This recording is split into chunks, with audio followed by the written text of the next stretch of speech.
राम कथा को अब हम लोग सुनेंगे। इस बार की नवरात्रि में हम लोग रामचरितमानस में दो विशेष रात्रि का उल्लेख है, उसकी चर्चा हम लोग कर रहे हैं।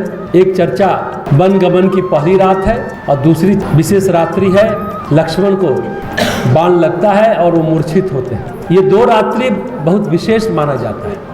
वन गमन की पहली रात्रि में भगवान राम ने कहा, चूंकि वनवास है इसलिए हम नगर वास नहीं कर सकते, किसी पुर में वास नहीं कर सकते।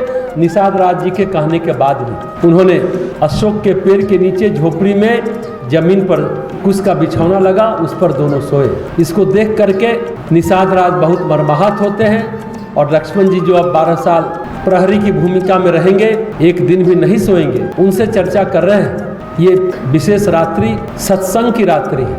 जिज्ञासा निषाद जी कर रहे हैं, निषाद राज, और लक्ष्मण उसका समाधान कर रहे हैं, एक गुरु के रूप में, एक आचार्य के रूप में। तो कहते हैं ये जो संसार है एक प्रकार से स्वप्नवत है। जैसे रात्रि में हम सोते हैं, नींद में होते हैं, स्वप्न देखते हैं कि हम बंबई पहुंच गए, हम अमेरिका पहुंच गए, हमने महल बना लिया, हमने गाड़ी खरीद लिया, हम इतने बड़े पद पर चले गए।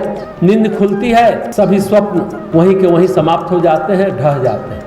अगर जीवन भी एक स्वप्न की तरह है, हमने जीवन में इतना सब कुछ प्राप्त किया, मृत्यु के समय सभी निरर्थक हो जाता है। स्वप्न की बात वो कर रहे थे। कल हम लोगों ने इस पर चर्चा की थी, बहुत सारी बातें लक्ष्मण जी ने जो कहा उस पर चर्चा की थी। आज आगे गोस्वामी जी कहते हैं कि लक्ष्मण बोल रहे हैं, सपने होई भिखारी निरपु रंकु नागपति होई, जागे लाभु नहानी कुछ तिमी प्रपंच जिये जोई। अयोध्या कांड का यह 92वां दोहा है, 92 दोहा है। जैसे स्वप्न में राजा भिखारी हो जाए या कंगाल हो जाए, स्वर्ग का स्वामी वो इंद्र बन जाए, जागने के बाद लाभ और हानि नहीं है। संसार के इस दृश्य को, प्रपंच को, गोस्वामी जी इसको प्रपंच की संज्ञा देते हैं। संसार के सारे घटनाक्रमों को, इस प्रपंच को हृदय से देखना चाहिए। ये बात बड़ा महत्वपूर्ण है। हृदय से देखे कि बुद्धि मस्तिष्क देखे? हृदय से क्यों देखे?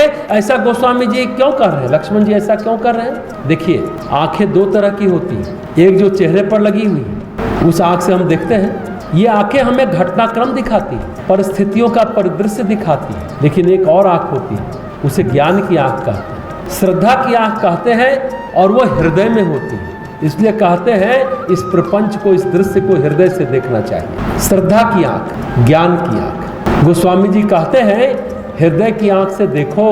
जब हृदय की आंख से देखेंगे तो लगेगा ये संसार कुछ है ही नहीं, किसी का जाना, किसी का आना सचमुच में कुछ है ही नहीं। ये सब व्यर्थ की बातें हैं, सब निरर्थक बातें हैं। एक दृष्टि माँ के गर्भ से मिलती है संसार को देखने के लिए। ये चेहरे पर जो दृष्टि है, दो आंखें हैं लगी हुई, और एक दृष्टि मिलती है गुरु के ज्ञान से संसार को समझने के लिए, जो हृदय में होती है। तो दृश्य को, प्रपंच को हृदय से देखना चाहिए। हृदय से देखने पर सत्य का दर्शन होता है। सत्य क्या है, उस दृश्य के पीछे गूढ़ निहितार्थ क्या है, कारण क्या है, वो हृदय की आंख से देखने पर पता चलता है। क्योंकि हृदय में चित्त का वास है। ये चित्त की लहरों के अलावा, चित्त की उथल पुथल के अलावा कुछ नहीं है। मूल कारण है हमारा प्रारब्ध, पूर्व जन्म का कर्म। हम उसको जाने, उसको पहचाने, तभी त्राण है। और उसको जानना पहचाना हृदय की आंख से होगा, ज्ञान की आंख से। समझने की बात, कारण को अगर हम मिटा देते हैं तो कार्य स्वयं ही चला जाता है। कारण खत्म होगा तो घटनाक्रम घटित ही नहीं होगी। जो दिखता है ये हमारा, ये तुम्हारा, ये सब कुछ नहीं है। इसमें सार कुछ नहीं है, कोई निष्कर्ष नहीं है। अभी सुन लिए तो मन हल्का हो रहा है, अच्छी अच्छी बातें, भजन सुना, कीर्तन सुना, मन स्वच्छ है, निर्मल है। फिर यहाँ से निकलेंगे तो मोह लपेटेगा, फिर संसार के कीचड़ में लथपथ हो जाएंगे।